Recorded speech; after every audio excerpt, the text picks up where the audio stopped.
மனத்தில் எந்தவித சங்கடமும் இல்லை, சஞ்சலமும் இல்லை. அந்த தாயார் தன்னுடைய வாயால் இறைவனுடைய திருமேனியில் உள்ள சிலந்தி பூச்சியை எடுக்கும் விதமாக எச்சில் படும்படவு வாயால் ஊதிவிட்டார். எச்சில் படும்படி ஊதிய இடம் தவிர மற்ற இடமெல்லாம் கொப்பளம் என்றால், அவருடைய அன்பு மிகுதியால் அந்த இடம் மட்டும் எனக்கு தூய்மையாக இருக்கிறது என்று திருமேனியை காட்டி மறைந்தார். உலகளாம் உணர்ந்து போதற்கரியவன் நிலவுலாவிய நீர்வழிவேணியன் அழகில் சோதியன் அம்படத்து ஆடுவான் மலர்ச்சிலம்படி வாழ்த்தி வணங்குவோம். சிவாய நம, சிவாய நம, சிவாய நம. ஆன்மீக அன்பர்களே, ஜெயா தொலைக்காட்சியின் இனிய நேயர்களே, இந்த இனிமையான காலை பொழுதில் உங்கள் அனைவரையும் எங்கள் குழுவினரோடும் தொழில்நுட்ப கலைஞர்களோடும் சந்திப்பதில் மற்றற்ற மகிழ்ச்சி. இன்றைய தினம் நாம் 12ஆம் திருமுறை தெய்வ சேக்கிழாரால் இயற்றப்பெற்ற பெரிய புராணத்து பெருமைகளை பேச இருக்கின்றோம். இந்த சைவ களஞ்சியமாக, கருத்து பெட்டகமாக, கால கண்ணாடியாக சைவ பெருமக்களுடைய வாழ்வியல் நெறிகளை, இறை பெருமைகளை, இறைவன் மீது அடியார்கள் காட்டிய அளவற்ற அன்பை எடுத்துச் சொல்வதுதான் இந்த பெரிய புராணம். அந்த பெரிய புராணத்தில் கண்ணப்பரை, சிறு தொண்டரை, பூசலாரை, காரைக்கால் அம்மையாரை, கமலவதிகை என்று ஒவ்வொரு நாளும் ஒவ்வொரு அடியார் பெருமக்களுடைய சிறப்பை, அவதார பெருமையை நாம் பார்க்கின்றோம். இன்றைய தினம் நாம் திருநீல நக்கர் பற்றி பார்க்க இருக்கின்றோம். என் அன்புக்குரியவர்களே, மரங்களும் வண்ண மலர்களும் பயிர்களும் செழித்திருக்கக்கூடிய காவிரி நாடு. அதில் சாத்தமங்கை என்கின்ற ஒரு ஊர். காவிரி நாட்டில் சாத்தமங்கை என்கின்ற இடத்தில் மறையவர் குலத்தில் தோன்றிய ஒரு மாணிக்கம்தான் நம்முடைய திருநீல நக்கர். அவருடைய பணி என்ன என்றால், ஆகம முறைப்படி அகத்தூய்மையோடு ஆலய வழிபாடு செய்யக்கூடியவர். சிவன் மீது அளவற்ற அன்பும் பக்தியும் கொண்டவர்.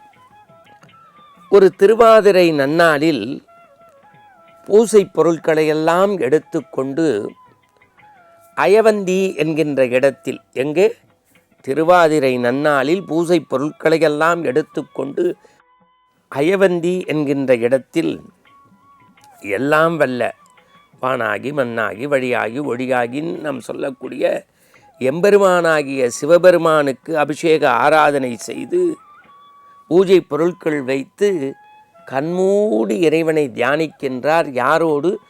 தான் கட்டிய மனைவியோடு.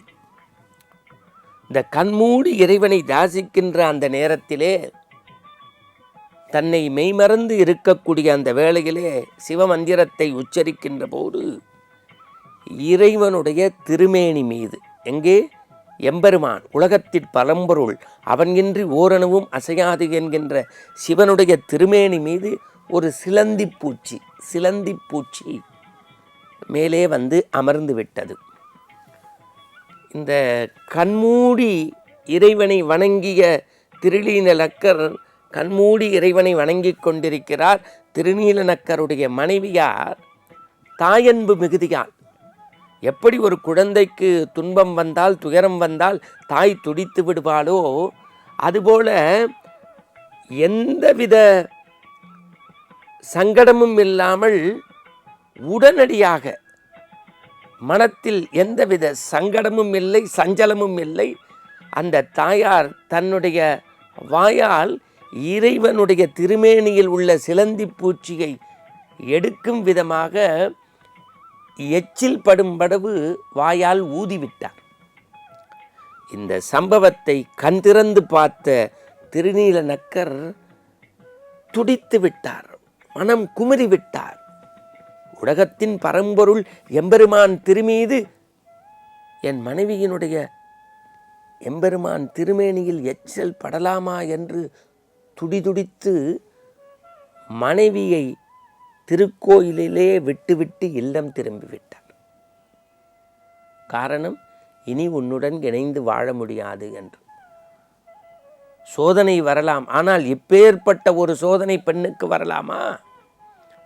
அவள் தாயன்பால் பக்தி மிகுதியால் அன்பால் நேசத்தால் பாசத்தால் செய்வதறியாது ஒரு குழந்தையைப் போல எம்பிரானை பாவித்து செய்தால், ஆனால் திருநீல நக்கர் கொஞ்சம் கூட அதை பற்றி சிந்திக்கவில்லை.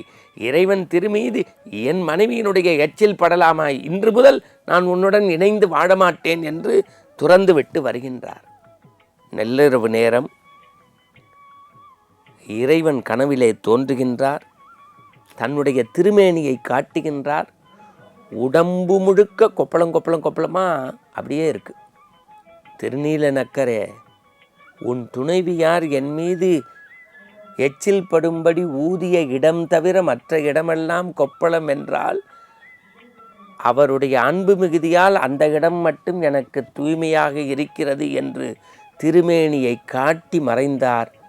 கடவுள் செய்த காட்சியை பார்த்து கனவில் இருந்து கண்பிடித்த திருநீல நக்கர் திகைத்து போய் மனைவியிடத்தில் மீண்டும் கைகூப்பி அன்பை வெளிப்படுத்தி அணைத்து கொண்டு வந்தார்.